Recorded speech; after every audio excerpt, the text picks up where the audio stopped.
আচ্ছা, লঙ্কা বাটলে হাত জ্বালা করে? তাহলে এইভাবে একবার চিকেন বানিয়ে দেখুন। প্রথমে মাংস ধুয়ে জল ঝরিয়ে তার মধ্যে নুন, হলুদ, লেবুর রস ও তেল মাখিয়ে কিছুক্ষণ রেখে দেব ম্যারিনেশনের জন্য। এরপরে শিলনোড়ায় আদা ও রসুন বেটে নেব।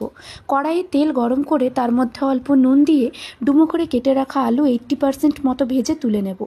এবারে কুচিয়ে রাখা পেঁয়াজ তেলের মধ্যে দিয়ে ভালোভাবে ভেজে এলে তার মধ্যে আদা রসুন বাটা, টমেটো কুচি ও গুঁড়ো মশলা দিয়ে ভালোভাবে একটু কষে নেব।